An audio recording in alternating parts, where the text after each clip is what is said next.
Very good morning to all. In this lecture, we will discuss sound travels in the form of waves. म्हणजे काय?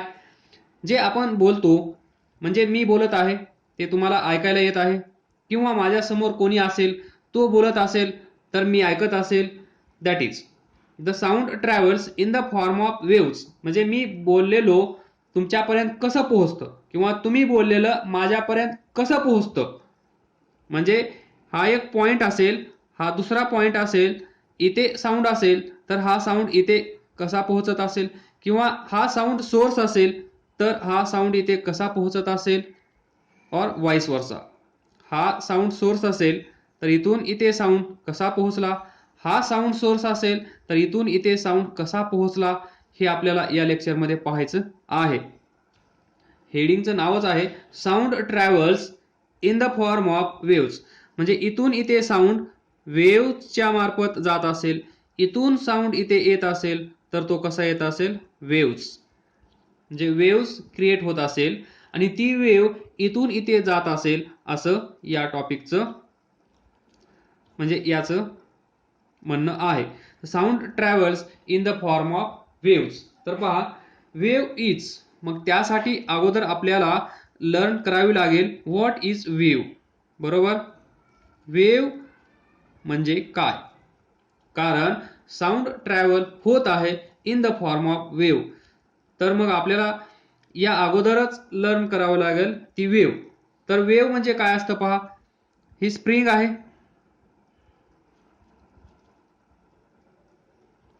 ही spring आहे, या स्प्रिंगला आपण disturb करू शकतो.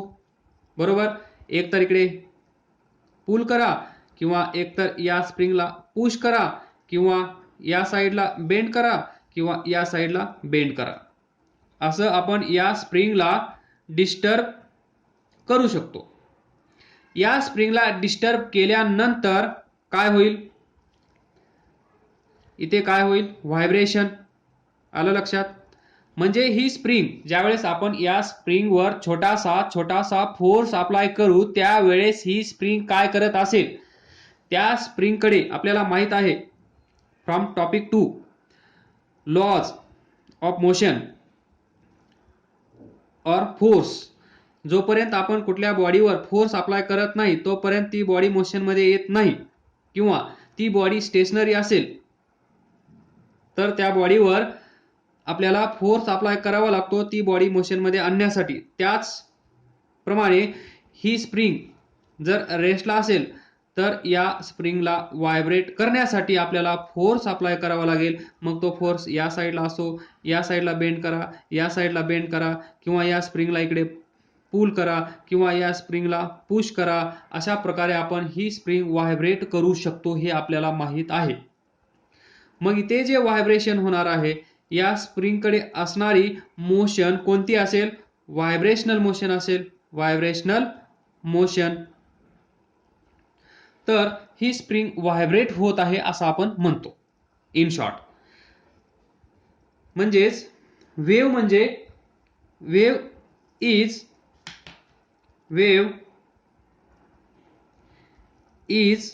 व्हायब्रेटरी मोशन आहे. वेव्ह इज अ व्हायब्रेटरी मोशन और it is a disturbance. Wave is a disturbance of particles of that spring.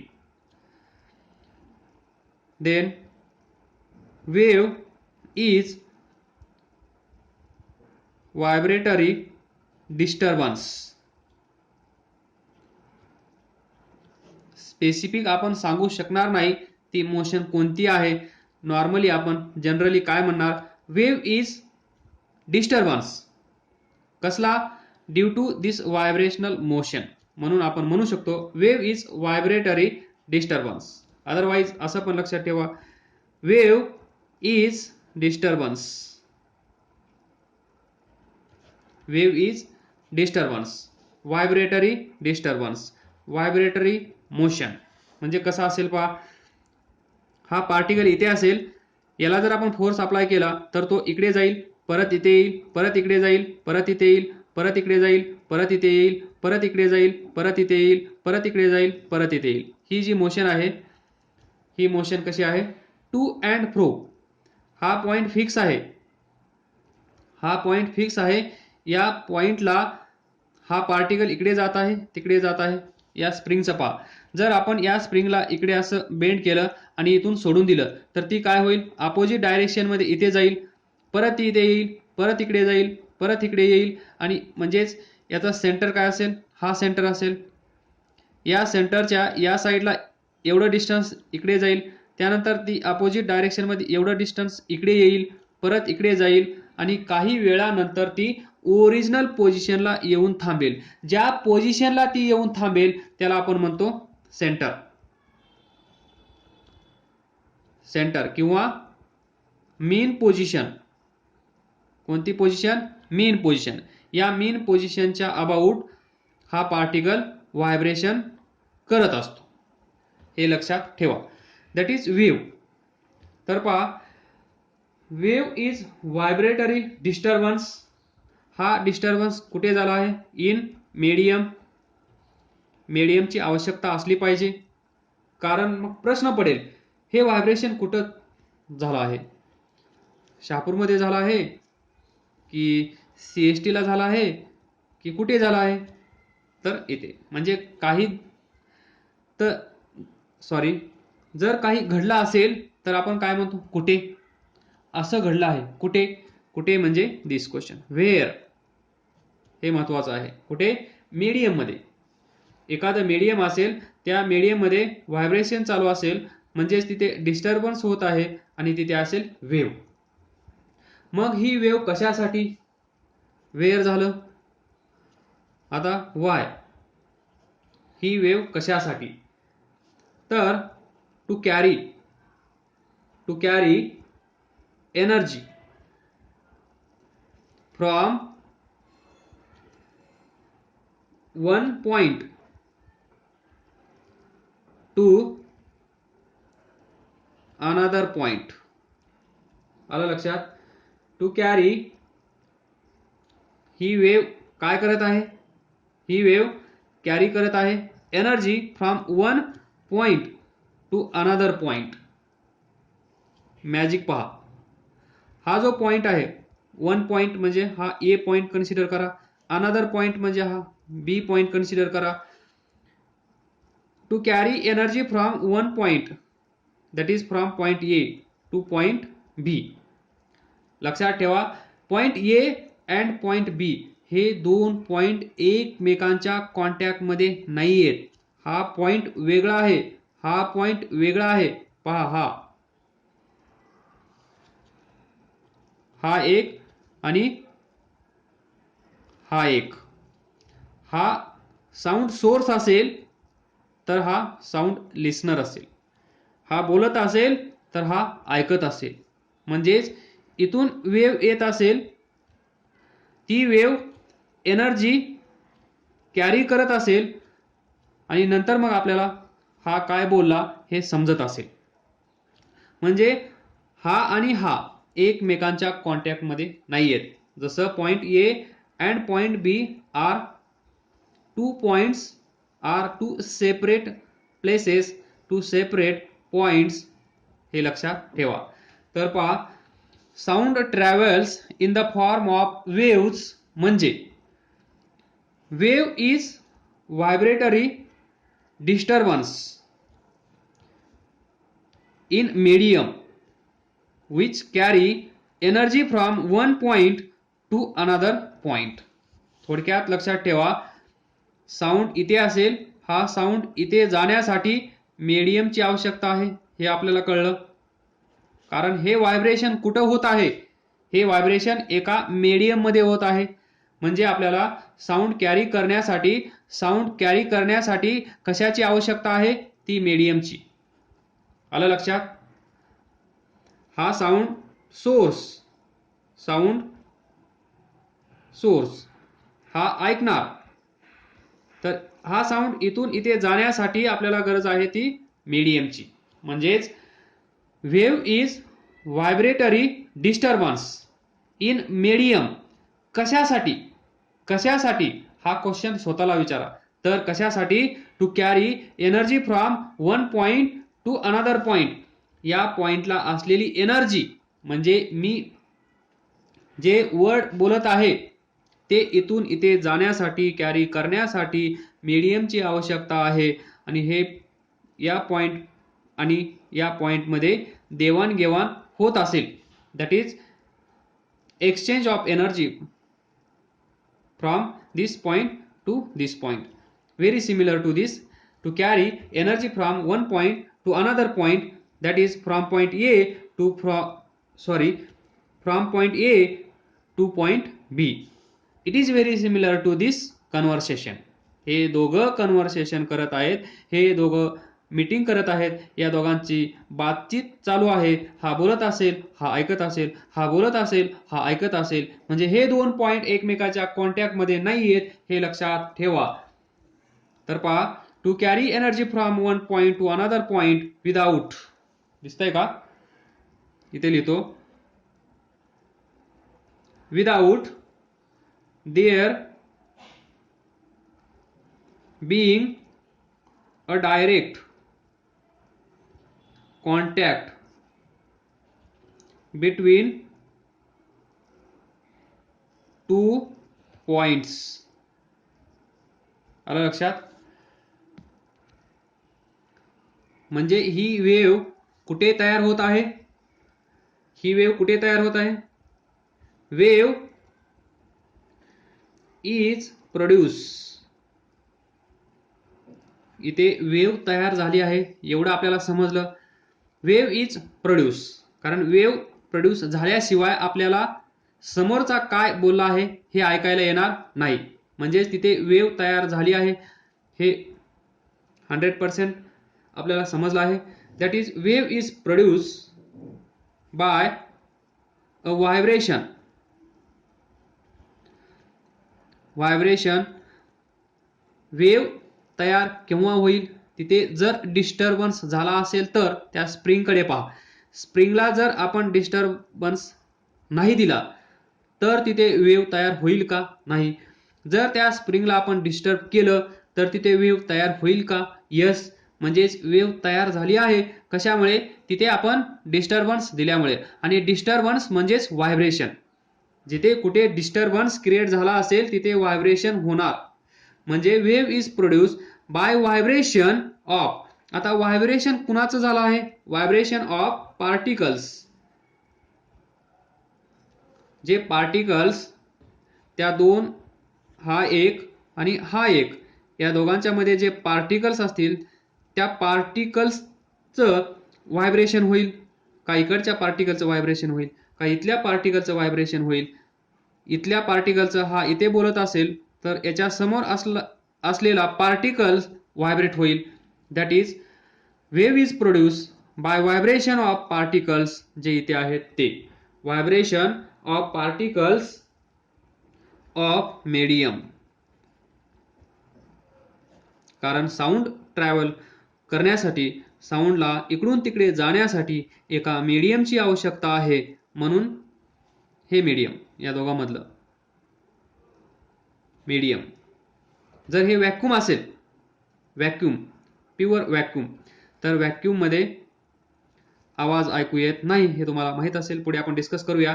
Wave is produce by vibration of particles of the medium through which it passes.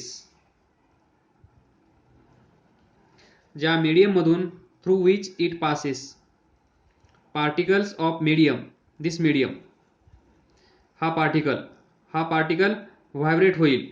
हा particle vibrate झाल्यामुळे wave तयार होईल. आणि wave तयार झाली म्हणजे हा काय बोलला आहे ते आपल्याला कळेल.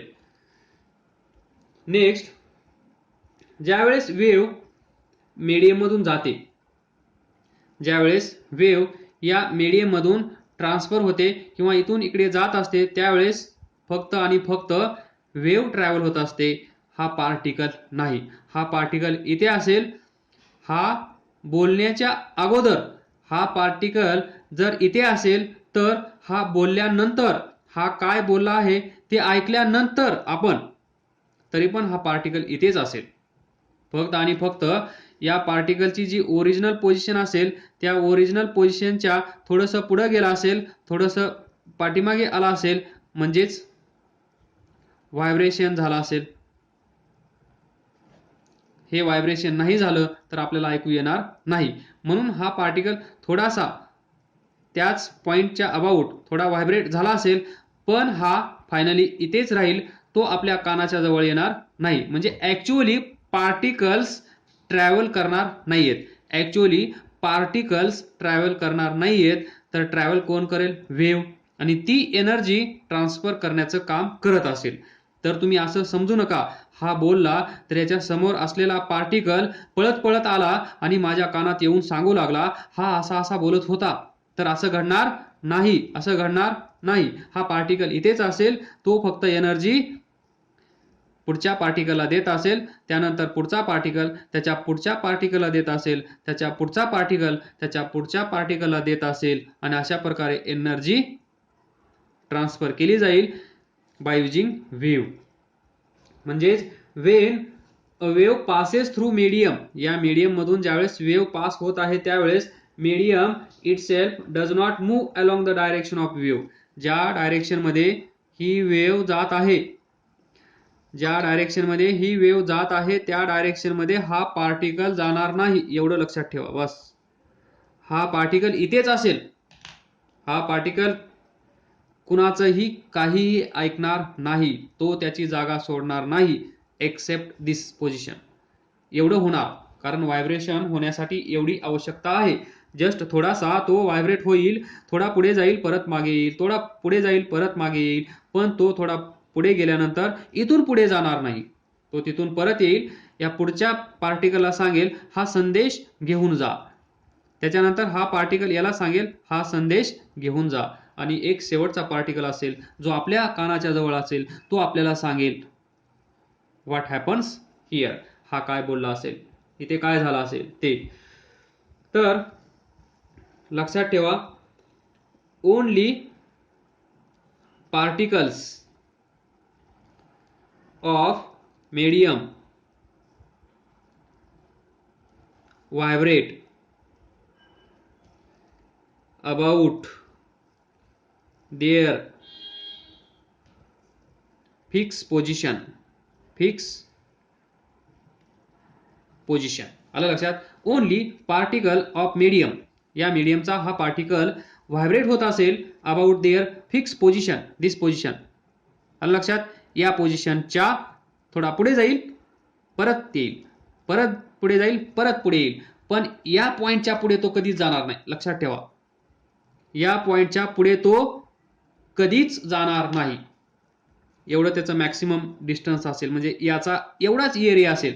हा म्हणेल मी हा संदेश इथून इथेच घेऊन जाऊ शकतो, याच्या पुढे हा संदेश मी घेऊन जाणार नाही. जसं तुम्ही म्हणता सर एवढाच अभ्यास द्या, आम्ही एवढाच अभ्यास करू, एवढा अभ्यास दिला तरी पण आम्ही एवढाच करू, मग हा देऊन काय फायदा नाही. मग हा साऊंड, हा पार्टिकल म्हणेल बरं ठीक आहे तू इथपर्यंत जा, आणि इथपर्यंत गेल्यानंतर त्याच्या पुढच्या पार्टिकलला सांग. मग तो पण पार्टिकल नाटक करायला लागेल, हा मी पण नाही जाणार, तू नाही गेला तर मी कशाला जाऊ असं म्हणेल, आणि तो म्हणेल ठीक आहे तू इथपर्यंत तरी जा. असं करत करत आपल्याला ऐकू येईल. बरोबर? एवढं लक्षात ठेवा. लक्षात ठेवा, particles of the medium vibrate about their fix position. याच्या पुढे तो जाणार नाही, तो याच पॉइंटच्या अवतीभोवती फिरत राहील. Next, school bell. एक्झाम्पल पहा. स्कूल बेल ज्यावेळेस रिंग होते, वाजते, ती आपल्याला ऐकायला पण येते. बरोबर? तर असं ऐकलं का ती स्कूल बेल पळत पळत आली आपल्याजवळ? नाही. किंवा स्कूल बेलच्या सराउंडिंग मध्ये, त्याच्या अराउंड, त्याच्या जवळ असणारे जे पार्टिकल्स आहेत त्या मीडियमचे, ते पळत पळत आपल्याकडे येतात का? नाही. Very similar to this. When sound waves produce by ringing bell come to us through ear, हे तुम्हाला माहित आहे, there is no actual movement of the ear from the bell to our ears. जे एअरचे पार्टिकल्स असतील तिथे जे medium असेल त्या मीडियम मध्ये असणारे पार्टिकल्स ऍक्च्युअली मूव्ह होणार नाहीयेत, तर तिथे वेव्ह तयार होईल डिस्टर्बन्स झाल्यामुळे. तर काय होईल, ज्यावेळेस बेल रिंग होईल, बेल रिंग झाल्यानंतर त्याच्या शेजारी असणारा बेल मला काढता येणार नाही, तर पहा बेल वाजल्यानंतर काय होईल, इथला पार्टिकल व्हायब्रेट होईल, तो अगोदर झोपलेला असेल. बेल जशी रिंग होईल तसा हा जागा होईल. जागा झाल्यानंतर इमिडिएटली व्हायब्रेट, झुमझुम झुमझुम झुमझुम, याच्या पुढचा इथला झुमझुम झुमझुम झुमझुम, याच्या पुढचा झुमझुम झुमझुम झुमझुम, याच्या पुढचा झुमझुम झुमझुम, आणि तुम्ही इथे असाल, ग्राउंडवर कुठेतरी असाल, तुम्हाला हा संदेश भेटेल, मग तुम्ही क्लासमध्ये जाल, सिन्सिअरली जाल ना? यस, सर्वजण जाल, मला माहित आहे. तर next, only sound energy travels through vibration of air molecules. Only sound energy, sound energy आपल्याला माहित आहे, sound energy travels, sound energy travels through the vibration, through the vibration of air molecules. लक्षात, only sound energy, only sound energy लक्षात ठेवा.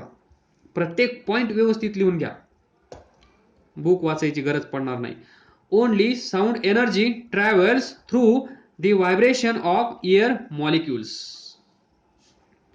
परत चित्र काढूया. Bore झालात, बोर होऊ नका. जोपर्यंत सर्व गोष्टी सबकॉन्शियस तुमच्या माइंडमध्ये फिट होत नाहीत तोपर्यंत बोर होऊ नका.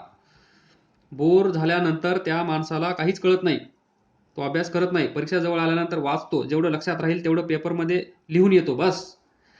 प्रत्येक गोष्ट सबकॉन्शियस माइंडमध्ये गेली पाहिजे, फिट झाली पाहिजे, आणि फिट होण्यासाठी प्रॅक्टिसची आवश्यकता असते. प्रॅक्टिस मेक्स मॅन परफेक्ट, हे सर्वांना माहीत आहे. म्हणून मी एक गोष्ट वारंवार रिपीट करून करून करून तुम्हाला इरिटेट करत असतो. तर इरिटेट होऊ नका, तुमच्या फायद्यासाठी आहे सर्व हे. याचे कान साऊंड मध्ये आतापर्यंत मी असे भरपूर सारे चित्र काढले, तिथे एकालाही कान काढला नाही, पण आता या टॉपिक मध्ये कान म्हणजे खूप महत्वाचा आहे. तुम्ही म्हणाल सर याला कानच काढला नाही तर मग हा ऐकणार कसं? हा कितीही वरडून बोलला तरी याला समजणार नाही, कारण हा बहिरा झाला आहे, याचा कानच नाही. तर आजपासून लक्ष द्या, इथे पण कान नाही काढले मी, बरोबर ना? तर तुम्ही काढा कान. तर इथून इथे पार्टिकल्स ट्रॅव्हल होत नाहीत, पार्टिकल्स फक्त व्हायब्रेट होतो. त्याच्या फिक्स पोझिशनच्या अराउंड तो इकडून तिकडे धावायला लागतो. तिथे फक्त काय होतं, ओनली साऊंड एनर्जी या ए पॉइंट पासून बी पॉइंटला ट्रान्सफर होत असते. Only sound energy travels through vibration of air molecules. त्याचप्रमाणे तुम्हाला हे माहित आहे, वॉटर वेव्स. हे पहा, हे वॉटर असेल, इथे तुम्ही स्टोन टाकला छोटासा तर अशा वेव्स तयार होतात. पाहिलं असेल, पहा, घरी पाणी घ्या, हे असं आपण ज्याच्यामध्ये जेवण करतो ना, प्लेट, या प्लेटमध्ये पाणी घ्या एवढं, याच्या सेंटरला काहीतरी एक हे टाका, तुमच्या पेनची कॅप. त्यामुळे काय होईल, व्हायब्रेशन क्रिएट होईल, कारण आपण या वॉटरचा इथला पार्टिकल डिस्टर्ब केला. जसा त्या पार्टिकल आपण डिस्टर्ब केला तो पार्टिकल व्हायब्रेट होईल. व्हायब्रेट झाल्यानंतर वेव्ह तयार होईल. वेव्ह तयार झाल्यानंतर तुम्हाला त्या प्लेटमध्ये असं दिसेल. तर लक्षात ठेवा, याच्या शेजारी जी वेव्ह असेल ती वेव्ह इथेच असेल, वर्षानुवर्षे ही वेव्ह इथे जाणार नाही. तुम्ही म्हणाल ही वेव्ह चालल्यासारखी दिसते, सॉरी, वेव्ह पुढे जाईल, सॉरी मी उलट बोललो ना, वेव्ह पुढे जाईल, पण हे इथले जे वॉटर पार्टिकल्स असतील या शेजारचे, हे वॉटर पार्टिकल्स इथून इथे जाणार नाहीत. हे वॉटर पार्टिकल इथे असतील तर इथेच राहतील वर्षानुवर्षे, ही जागा त्यांची सोडणार नाहीत. तर मग ही वेव्ह इथे कशी काय दिसते? वेव्ह इथे तुम्हाला दिसेल कारण एनर्जी ट्रान्सफर होत आहे.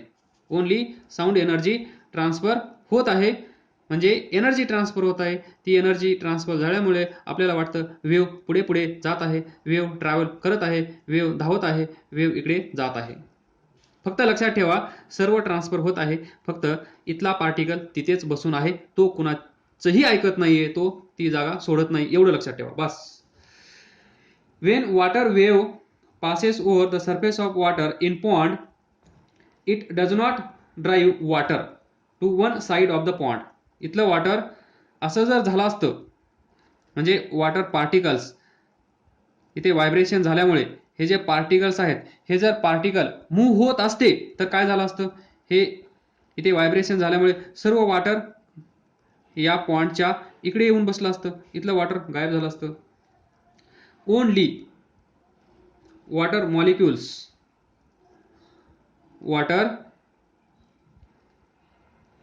molecules vibrate up and down about their fixed position. आलं लक्षात? only vibration about their fixed position, no movement of water molecules. लिहिता? no movement of water particles in the direction of wave. ज्या direction मध्ये wave जात आहे असं आपल्याला वाटत आहे, त्या डायरेक्शन मध्ये ते वॉटरचे मॉलिक्युल्स जाणार नाहीत, तर ते काय करत असतील? एकाच ठिकाणी व्हायब्रेट होत असतील. तर याला मी थोडं फनी सांगतो. म्हणजे हा जो वॉटर पार्टिकल आहे, हा पॉन्ड, हा वॉटर पार्टिकल इथे काय करत असेल? Up and down dance. इथे हे जे मीडियम आहे हा झुम झुम झुम झुम, म्हणजे हा काय करत असेल? इथे डान्स. म्हणजे प्रत्येक पार्टिकल व्हायब्रेशन करत आहे, तर व्हायब्रेशनला व्हायब्रेशन म्हणूच नका, प्रत्येक पार्टिकल डान्स करत आहे असं म्हणा. प्रत्येक पार्टिकल डान्स करत आहे, तो आपल्या आपल्या स्टेजवर आहे. हे या पार्टिकलचं स्टेज असेल तर हा पार्टिकल इथेच डान्स करेल, याचं स्टेज सोडून तो कुठेही जाणार नाही. डान्स करत आहे हा पार्टिकल इथे, त्याच्या स्टेजवर. हा शेजारचा पार्टिकल, हे त्याचं स्टेज, याच्या शेजारचा हा पार्टिकल, हे त्याचं स्टेज. प्रत्येक पार्टिकल आपल्या आपल्या स्टेजवर डान्स करत आहे, म्हणजे व्हायब्रेट होत आहे. व्हायब्रेट होत आहे म्हणजे तिथे वेव्ह क्रिएट होत आहे. वेव्ह तयार झाली म्हणजे आन्सर सांगा. Then there are two types of waves. इथे जे आपण वेव्ह म्हणलो आहे, या वेव्स किती आहेत? तर त्या आहेत दोन प्रकारच्या. एक आहे